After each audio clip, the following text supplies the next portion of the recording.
Good morning. It's June 2nd, 2025. Monday, June 2nd. As you can see, we made some progress here. We got some electrical in. I should have all of my main circuits completed. Once the framers come and finish putting these trusses in, I thought they were going to come on Saturday.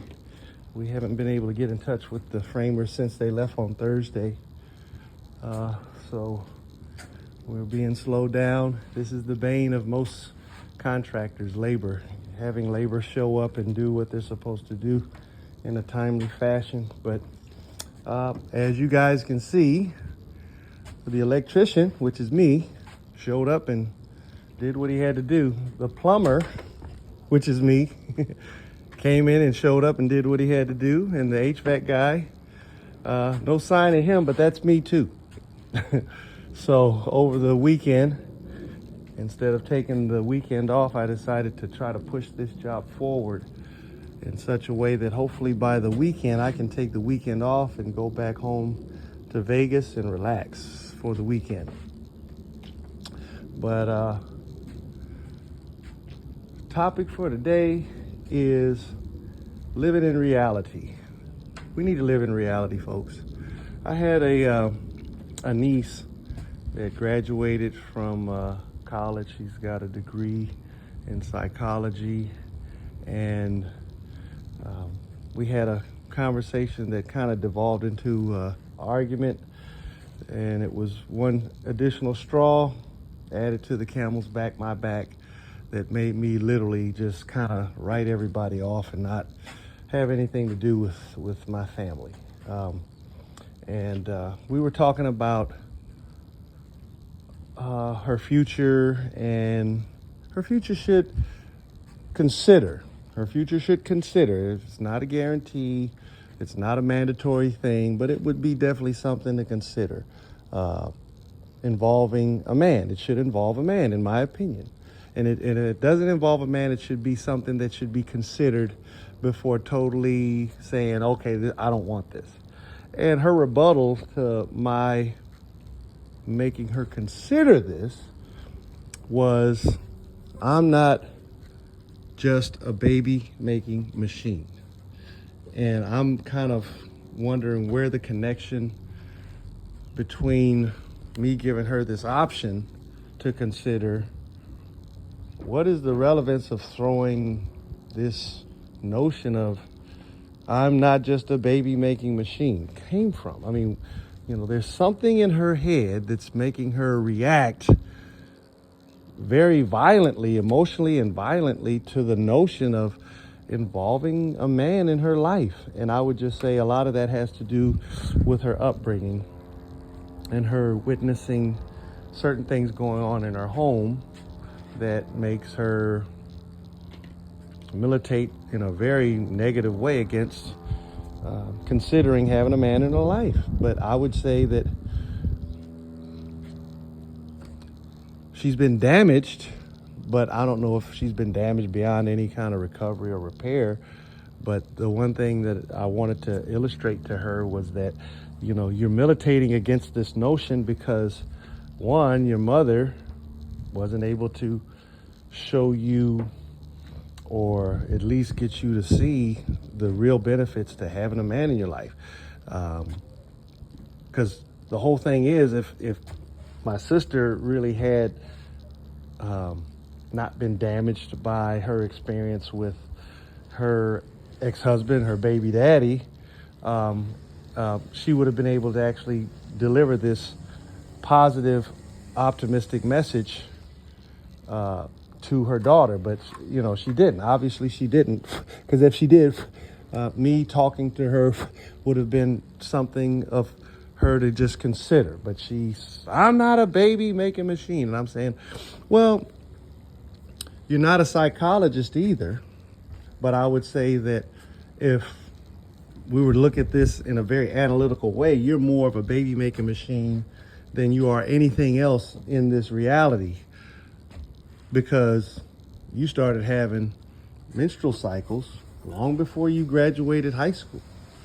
And you're going to continue to have them now that you are a psych degree holder.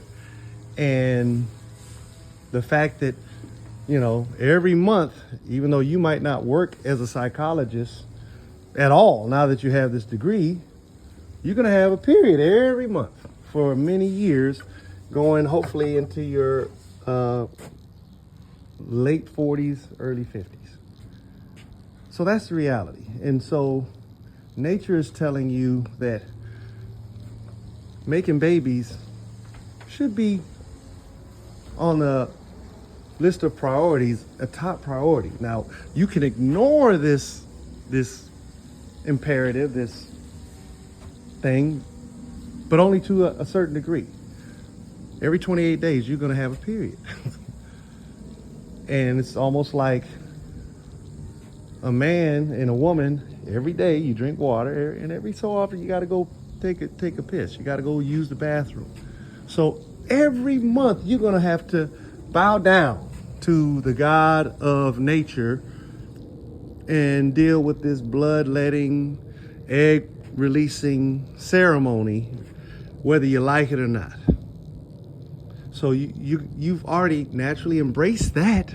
So why can't you embrace the possibility that having a man in your life and having him, deal with you to the degree that you have sex and have children, it's not really a bad thing, because that was the ways and means upon which you came into life, and that was the ways and means that this thing called a family, even though it's not quite a complete family, because you were raised by your mother pretty much without too much assistance from the father.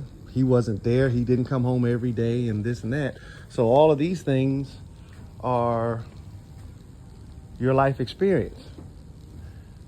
And you should be willing to consider the fact that, your father might not have been the best role model for you to see the real benefits of having a man in your life. And I really tried to be the alternative view, but it just doesn't seem like my efforts to be a better role model were very helpful in bringing you back into balance to say, when I broached the subject of, you looking for a husband and having a man in your life, oh, I'm not a baby. Why is it that I gotta be with a man? I said, well, no, nobody said you had to be with a man, but the fact that you're gonna have a period many more years than you're gonna do anything else in life should give you a clue that, you being a woman, having a period every day, being able to produce these eggs and they're open for fertilization, should give you a clue that naturally, for the average female, for the average woman, everybody's equipped with the ability to make babies. And because you're equipped to make babies, nature wants life to continue. And you're making and choosing options where all of these things that you cherish, family, you cherish your sisters, you cherish your upbringing, because your mother loved you. She cared for you. She did a lot of things for you. She brought you to maturity, to the point where now you can make adult choices for yourself. But there's a little bit of a bias there, and I think it has a lot to do with the traumatic experience that you had as a part of receiving all of these wonderful experiences along with it. And it's kind of made you more biased in a negative way to a life that could be so much more rich than what you experienced, but you don't have any kind of tools. And maybe that's the reason why you rebelled against me even making that as a suggestion. You understood and knew that, you're not even in a position to even consider dealing with a man, because nobody told you. There are men out here that would be happy to take on a wife and to provide not only for himself and his livelihood, but to provide for you too.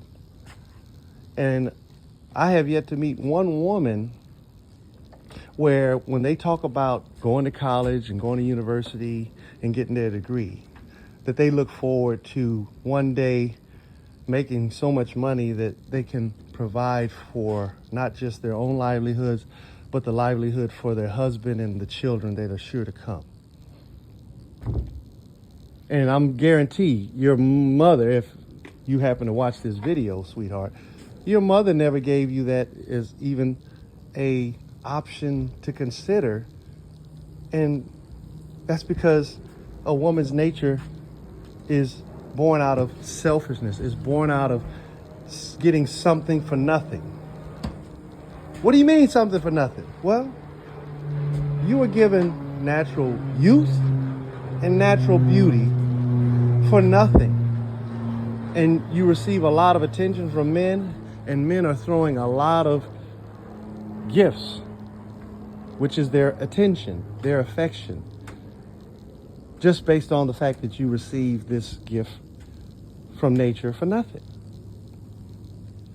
And as a side, I hope you guys are enjoying me showing you the job site. I cleaned everything up, and I'm gonna be cussing out these framers if they come back and make a mess of my job site.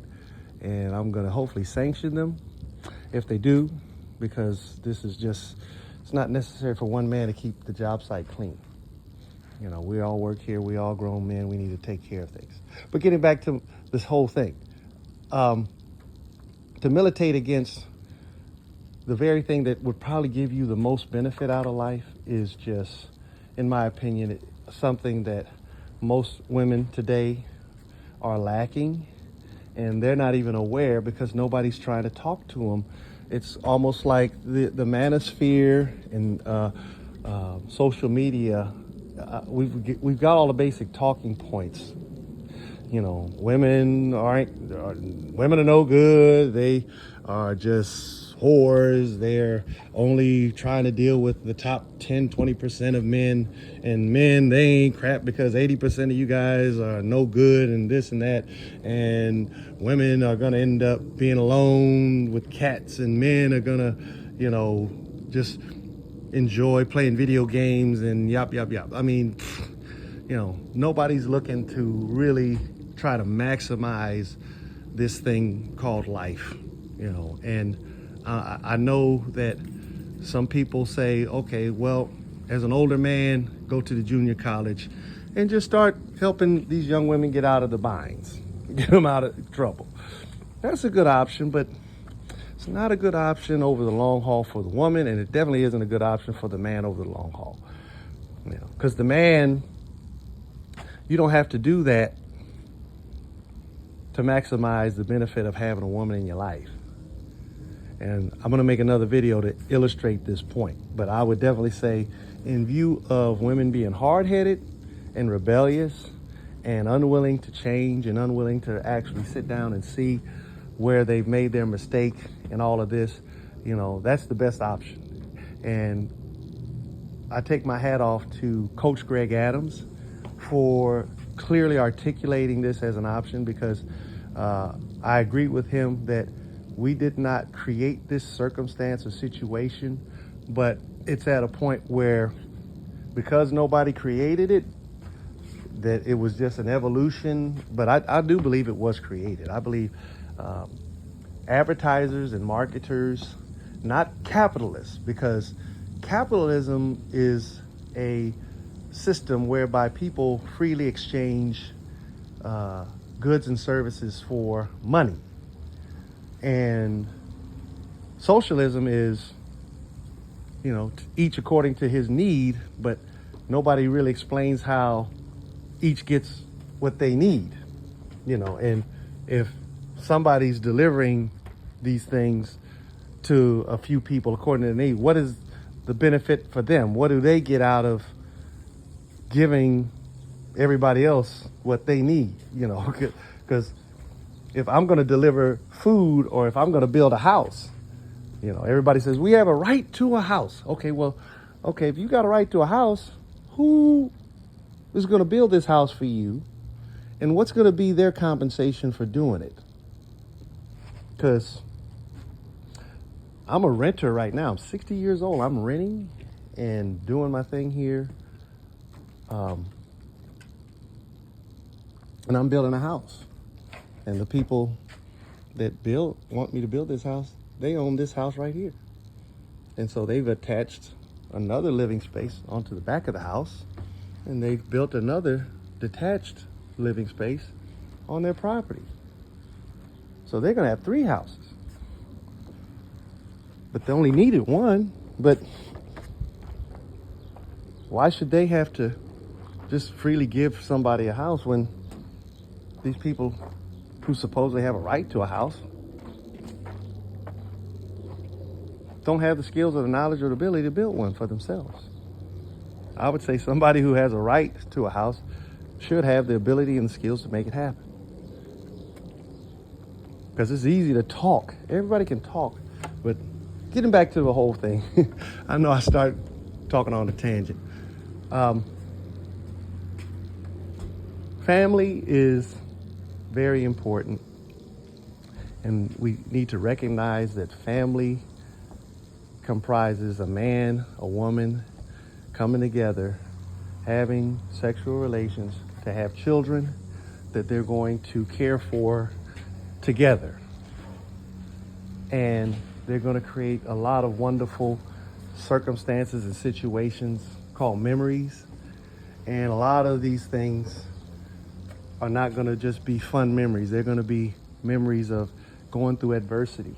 You know, my son, he remembers 1 week out of his whole life where I just got tired of providing for the family, and I just hopped on a plane to go hang out with my sister and do some work at her house.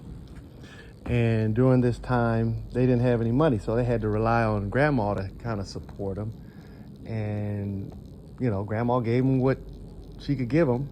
And he remembers this one period of time in the 20 plus years that I was present in their lives where mama made some food and there was only enough for the kids to eat. There was nothing left for her, and so she went to bed hungry. And for that, you know, she has received the utmost praise and respect. And I definitely do appreciate him remembering that and appreciating that, because that, in fact, is a wonderful sacrifice to make. But that was just 1 week out of the many years that they grew up. And, you know, when I actually asked them, you know, well, what reward does a father get for doing that for as long as they've been alive? You know, do I get that kind of respect and regard? I don't think so. I just don't, because as an adult male, I've tried to counsel my son on some things, and he's been in total rebellion. And he basically says the reason why he doesn't want to listen to me is because I'm always right. And I'm basically telling him I'm always right because my conduct is based not on what I feel or what I think. It's based on tried and true advice and counsel that I've received from my elders growing up, and it's allowed me to be a father present in my children's life to the point where when they became adults, I was still present in their lives. And I only left because nobody wanted to actually start adopting these same principles in their own lives. And that's why to this day, my 2 sons, one's 31 and the other one's 29. Come June, they're going to be 32 and they're going to be 30. And they're still at home trying to figure things out. And life is going to be over by the time they realized, oh my God, I still haven't figured this out, but I'm an old man now. You know, there's a lot of things that you just have to try to get done because life will move on without you, and you just need to be ready or not. Here it comes, and it's going to be gone before you know it. I'm 60 years old, and if I'm lucky, my dad, he recently died. He was 89 years old, so I'm hoping I got at least 29 more years, God willing, to experience life, or what's left. and I'm going to make the most of it. And right now I'm putting in a lot of sacrificial energy to minimize my lack of resources and to maximize my opportunity to start a second family at 60 years old. Yes. I don't really feel I've succeeded to the degree that I can have peace in dying tomorrow. Like if I died tomorrow, and say I got hit by a car and I said, "You're gonna die tomorrow, Mr. Bailey." I don't think I could go to my grave in peace with the circumstances of the family that, ended in divorce. But I've learned a lot of things from that experience, and I want to try to see if what I've learned is going to be able to be implemented in part 2, where I find another woman, have some babies, and try and raise the kids.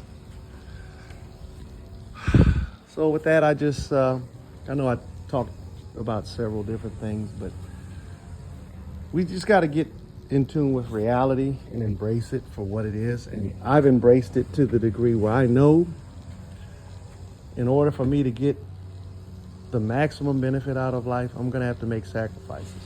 And one of the biggest sacrifices that you're going to have to make is you're going to have to not indulge yourself in fun things for a time. For a time, just for a time. It's not going to be forever, but for a time. And I would say that my niece, for well over 4 years, she sacrificed a lot of her free time to study and to get her degree. She got her degree in psychology. Wonderful. So now she, at worst, can be considered for upper management. If she joins the military, she's totally eligible for OCS, Officer Candidacy School. So she can go into the military as an officer. And we're going to have a discussion about the military and how the military impacts us in terms of leadership and obedience and submission. But with that, I think I've said enough. We just got to get back to reality. Reality is, women, you guys are more baby making machines than you're going to be anything else in this reality.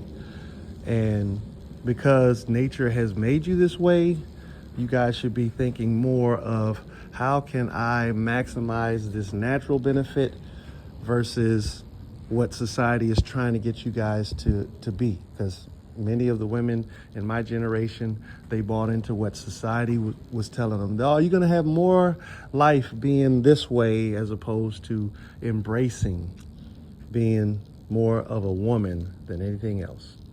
So with that, enjoy the rest of your day, and I look forward to talking to you tomorrow.